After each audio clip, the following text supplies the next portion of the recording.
আসসালামু আলাইকুম guys, welcome back to our channel Sakib big family.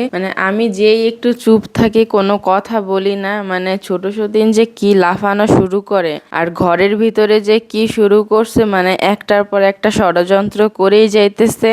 আমাকে কিভাবে অপমান অপদস্থ করা যায়, আমার জামাইয়ের সাথে কিভাবে সম্পর্কটা খারাপ বানানো যায়, কোনো কিছুতেই ছাড় দিতেছে না। এত ঝামেলা করতেছে। তো আপনারা তো জানেনই বর্তমানে যে ও কি সব বিষয় নিয়ে ঝামেলা করতেছে। তারপরে আমার ফ্যামিলিকে দুই বউ আর শাশুড়ি মিলে ইচ্ছা মতো অপমান করছে। আমাকে যেগুলা নিয়ে অপমান করছে সেটার উত্তর তো আমি দিবই। আর আমার ফ্যামিলিকে নিয়ে যে কথাগুলা গাইস বলছে, এটা আসলে গাইস মানার মতো না। আমার ভাই কি করে, আমার বোন কি করে, গাইস এই সব নিয়ে আমাকে অপমান করছে। তো গাইস আজকে আমি এমন কিছু কথা বলবো, ওদের কি আছে আমি এটা ওদেরকে বুঝাই দিব, ওদের অবস্থানটা কোথায় ওইটাও আমি বুঝাই দেব। গাইস আমি 2টা মাস ভিডিও করতেছি, আমি কিন্তু এই পর্যন্ত একটা কোনো কিছু বলি না। ওরা যেই কাজগুলা করছে, বউ আর শাশুড়ি আমাকে যেই কথাগুলো বলছে, আপনারা তো গাইস শুনছেনই। একটা কথা কি বাজে বাজে, তার উপরে তো গাইস গালাগালি পর্যন্ত দিছে। আর আমার শাশুড়ি মায়ের মুখ টুক দেখলে বোঝা যায় কি যে উনি আমাকে এখনই আস্তা কাঁচা গিলে খেয়ে ফেলবে। তারপর আমি তাদের কোনো কথারই তেমন উত্তর দেই নাই। উত্তর দিলেও না দেওয়ার মতো, যা ধরা যায় না। ছোট সাথে নিজের মুখেই বলে যে আমি নাকি কোনো কিছু বলতে পারি না। আসলে গাইস আমি তো কোনো কিছু বলি নাই ঠিক মতো, বা বলি না। মানুষকে কষ্ট দিয়ে গাইস কেন কথা বলতে যাব শুধু শুধু। মানুষ কষ্ট দিয়ে কথা বললেই কি কথা বলতে হবে? এটা আমার কাছে সব থেকে বেশি প্রায়োরিটি ছিল, যে মানুষকে কখনোই কোনো যে কোনো বিষয় নিয়ে কষ্ট দিব না। যদি আমার ভালো না লাগে তাহলে আমি ওখান থেকে সরে আসবো বা কথা বলবো না। কিন্তু যে মানুষকে কষ্ট দিয়ে এরকম করা একদম আমার কাছে ভালো লাগে নাই। এজন্য গাইস মাঝে মধ্যে জামাই বাধ্য হয়ে আসতো, এসে উনি কয়েকটা কথার উত্তর দিয়ে যাইতো, আমিও তেমন কিছু বলতাম না। তো গাইস এই কয়দিন ধরে আমি তো ভিডিও দিতে পারতেছি না, কারণ তো আপনারা আরো আগে থেকে জানেন যে আপনাদের ভাইয়া অনেক বেশি ব্যস্ত, যার কারণে ভিডিও করাও হয় না আর আপলোড দেওয়া হয় না। কিন্তু আমি তো কোনো কথাই বলতে পারি না, কারণ ভিডিও দিতে পারি না, কথা বলবো কিভাবে? তো ছোট সতীনের তো একটু চুপ করা উচিত ছিল, যে না একটু বন্ধ রাখি মুখটারে, নিজের মুখটারে একটু বন্ধ রাখি, নিজে একটু শান্তিতে থাকি, অন্য কাউকে একটু শান্তিতে থাকতে দিই। কিন্তু গাইস ও কখনোই এমন করে নাই। ও আরো বেশি, আরো ষড়যন্ত্র করতেছে, আরো ঝামেলা বানাইতেছে। কিভাবে আমাকে এই সংসার থেকে বের করা যায়। তারপরে জামাইয়ের সাথে আমারে কোনোভাবেই সংসার করতে দিবে না। ওর কি একটাই লক্ষ্য, এই সংসার নষ্ট করে দিয়েই ও ছাড়বে। ও নিজে সংসার করবে কিনা তার কোনো ঠিক ঠিকানা নাই, কারণ জামাইয়ের সাথে যে এতদিনে সংসার ঠিক করতে পারে নাই, ভবিষ্যতে মনে করেন যে গাইস এই সম্পর্ক ঠিক হওয়ার কোনো গ্যারান্টি নাই। আমি একটু সুন্দর মতো সংসার করতেছি, এইটাও সহ্য হইতেছে না কোনোভাবে। যাই হোক গাইস, যতই বলি ছোট সতীনের স্বভাব কখনোই পাল্টাবে না। শুরু থেকেই তো ঝামেলা করে আসতেছে, তো বলে এইসব বলে কোনো লাভ নাই।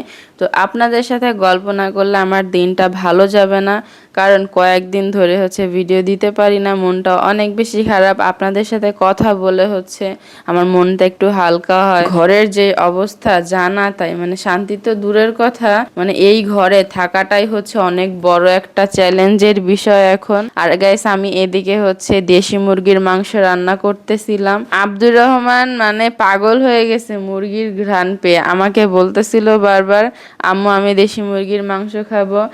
ও এমন ভাবে কথা বলতেছিল মনে হয় ও বুঝে যে কোনটা দেশি মুরগি কোনটা ফার্মের মুরগি। তো যাই হোক গাইস, এটাই আমার কাছে অনেক হাসি লাগতেছিল, মজা লাগতেছিল, দুষ্টামি করতেছিল গাইস আমার সাথে। ও এখন ভাত খাবেই খাবে, কিন্তু এদিকে গাইস বাচ্চা তো বাচ্চামি করবেই, কিন্তু গাইস আপনাদের ভাইয়াও দেখি উনি বলতেছে ওনার নাকি অনেক বেশি বেশি খিদা লাগছে, বাইরে নাকি অনেক কাজ করে আসছে। কিন্তু গাইস ঘরে তো ভাতই নাই, আমি কিভাবে হচ্ছে তাদেরকে মাংস দিয়ে ভাত খেতে দিই? আগে ভাত রান্না করতে হবে, তারপরে খেতে দিব। কিন্তু গাইস দুই বাপ বেটা মিলে আজকে একটু ধৈর্যের পরীক্ষা দিছে, কারণ মুরগির মাংস রেখে 1 ঘন্টা বসেছিল, মানে ভাত হয়েছে, এরপরে হচ্ছে ভাত দিয়ে মাংস খেতে পারছে। গাইস মাংসটা দেখতে পারতেছেন, মানে আমার এখন আবার খাইতে ইচ্ছা করতেছে।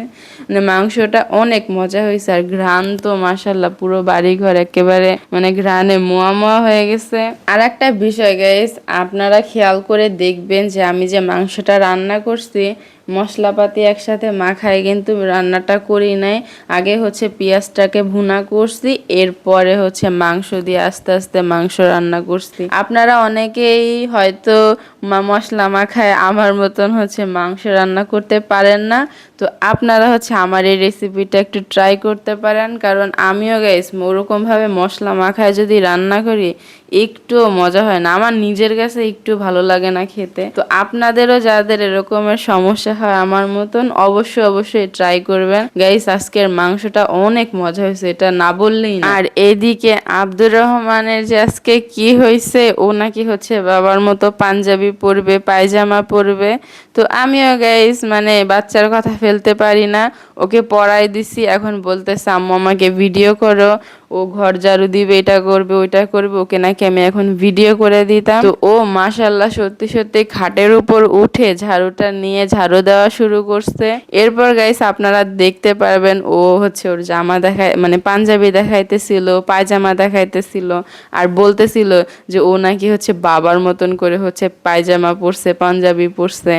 এরপরে গাইস আমি তো পুরাই অবাক হয়ে গেছি, ও নিচ থেকে স্টাইল করতেছিল, ছবির পোজ দিতেছিল। পরে আমি বলি কি বাবা তুমি এটা শিখলা কোথা থেকে? পরে তো গাইস লজ্জায় শেষ, মানে হাসতেছিল আর এই মাথা থেকে ওই মাথা দৌড়াইতেছিল। ওর দুষ্টামিগুলো মানে যতই দেখবেন ততই আপনাদের ভালো লাগবে, মনে হবে কি ভিডিও কেন শেষ হয়ে গেছে। আমি আগের দিন ওই কথাটা বলছিলাম, কারণ ও এত কিউট করে জিনিসগুলা করে। তো গাইস শুরুতে আমি যেই কথাগুলো বলছি সেই কথাগুলোর আগে উত্তর দিয়ে নি, না হলে তো গাইস একজন বসে থাকে উত্তরগুলো দেওয়ার জন্য, আমি কেন উত্তর দিই না, কেন ভিডিওতে ক্লিয়ার করে কথা বলি না। গাইস আমি হচ্ছে কথা বলতে গেলে আমি আটকায় যাই যে না গাইস এই কথাটা বলা যাবে না, বললে কষ্ট পাইতে পারে কেউ, বা এই কথাটা অনেক বেশি খারাপ, এই কথাটা আমি কেন বলবো, আমার সাথে তো যায় না জিনিসটা।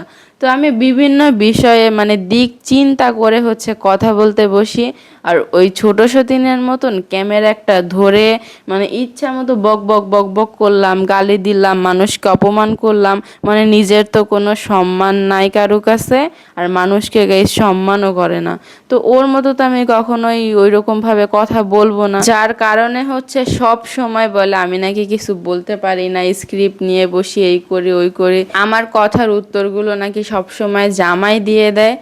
দিবে তো গাইস, কারণ আমি তো বলতে পারি না, কারণ ওই যে রেস্ট্রিকশন আপনাদের তো বললাম কি কারণে হচ্ছে আমি এই কথাগুলো বলতে পারি না। তো গাইস আজকে ফাইনালি আমি সবকিছু ভুলে যাব, কারণ এই কয়দিন মানে অনেক চিন্তা ভাবনা করছি তাদেরকে নিয়ে, কিন্তু তাদের কোনো মুখে লাগাম নাই, কোনো কিছু নাই। তো আমিও আজকে বলতে বাধ্য হয়েছি, কারণ আমার ফ্যামিলিকে নিয়ে গাইস ইচ্ছা মতো মানুষ আর কত সহ্য করে। আমাকে এতদিন বলছে, আমি তো তেমন হচ্ছে ওদের কোনো কথা গায়ে মাখিয়ে নাই, কিন্তু গাইস তারপরেও আমার ফ্যামিলি নিয়ে অনেক কিছু বলছে, তারপরেও আমি কিছু বলি নাই। কিন্তু এখন যেই কাহিনীগুলো শুরু করছে, যেমনে আমার ভাইরা অপমান করছে দুই বউ শাশুড়ি মিলে, মানে এটার প্রতিবাদ না করলে গাইস মনে করেন আল্লাহ আমার উপর হচ্ছে নারাজ হবে যে আমি কিছু বলি নাই কিসের জন্য। এত কিছু মানুষ কিভাবে সহ্য করে? আমার শাশুড়ি আম্মা আর ছোট সতীন তারা হচ্ছে অনেক বড় ফ্যামিলি থেকে আসছে, অনেক কোটি টাকার মালিক, আমাকে হচ্ছে অপমান করে। আমার ভাইকে বলে আমার ভাই নাকি অটো চালক, আমি অটো চালকের ভাই, তো আমার ভাই 2 দিন পরে খাবার খাইতে পারবে না। তো শুরুতেই বলে আমার ভাইয়ের খাবার নিয়ে আপনাদের কোনো চিন্তা করতে হবে না, আমার ভাইয়ের অটো আছে রাস্তায় 2-3টা ছাড়া, আমার ভাই হচ্ছে চাকরি করে, তো আপনাদের কোনো কিছু নিয়ে ভাবতে হবে না, যদি অটো না চলে ভাইয়া অন্য কোনো ব্যবস্থা করে নিবে। এটা নিয়ে হচ্ছে আপনারা শুধুই মাথা ব্যথা করতেছেন, মাথা ব্যথা কইরেন না। শাশুড়ি আম্মাকে অনেক কিছুই বলতে ইচ্ছা করতেছিল, মানে মুখে যা আসছিল, কিন্তু মামাদেরকে নিয়ে হচ্ছে মানে কথা বলতে হবে। আর মামাদের সাথে আপনাদের ভাইয়ার অনেক ভালো সম্পর্ক, তারা তো চায় না আমাদের সাথে কোনো মানুষের ভালো সম্পর্ক হোক। তারা তো নিজেদের সম্পর্ক ঠিক রাখতে পারে না, আমাদেরটাও হচ্ছে এখন খারাপ করবে। তো এই কারণেই আর আমাকেও মামারা হচ্ছে মামিরা অন্যরকম ভালোবাসে, অন্যরকম চোখে দেখে। সেই জন্য আমি আজকে কিছুই বললাম না। কিন্তু আমি শাশুড়ি আম্মাকে বলতে চাই, আপনার ভাইয়েরা কি করে আপনি আপনার নিজের মুখেই বলবেন। আমার ভাই আমার বোন কি করে না করে এইটা নিয়ে হচ্ছে অনেক সমস্যা, অনেক প্রবলেম। তো আপনার ভাই কি করে আপনি নিজের মুখে একটু বইলা যাবেন, তারপরে দেখব আপনার ঝুড়িতে অবশিষ্ট কি বেঁচে থাকে।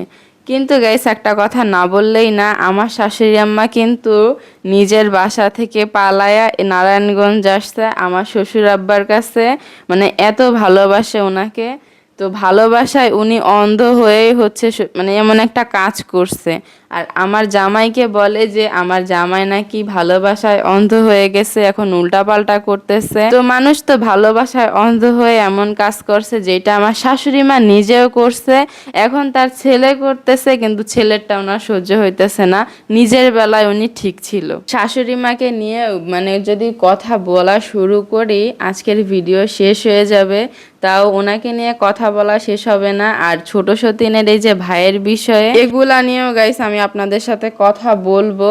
কিন্তু গাইস আজকে আমি কোনো কিছুই বলতে পারতেছি না, তারা কোথা থেকে মানে কেমনভাবে কি করছে সব কিছু বলবো। আর এই পর্যন্ত যা যা মানে করছে ছোট সতীন, সব কিছুর উত্তর একেবারে পাই টু পাই বুঝাই দিব ছোট সতীনকে। আর গাইস আজকে এই ভিডিওটা যারা দেখছেন তাদের জন্য একটা বড় সুখবর আছে, কারণ এতদিন যে ছোট সতীন আমাকে চোর চোর বলে আসছে, মানে একটা বিষয় নিয়ে আমাকে অপবাদ দিতেছে। আজকে 10টা একটা ব্লগ আপলোড করব, তো ওই ব্লগে এই চুরির বিষয় বিস্তারিত সব কিছু বলবো। তো আপনারা হচ্ছে রেডি থাকেন ভিডিওটা দেখার জন্য, কারণ এই কয়দিনে হচ্ছে কমেন্ট বক্সে অনেক কমেন্ট আসছে আমার কেন হচ্ছে আমি এই বিষয়টা নিয়ে কথা বলতেছি না। তো আজকে গাইস মনে রাখেন 10টা বাজে মানে একটু পরে হচ্ছে আর একটা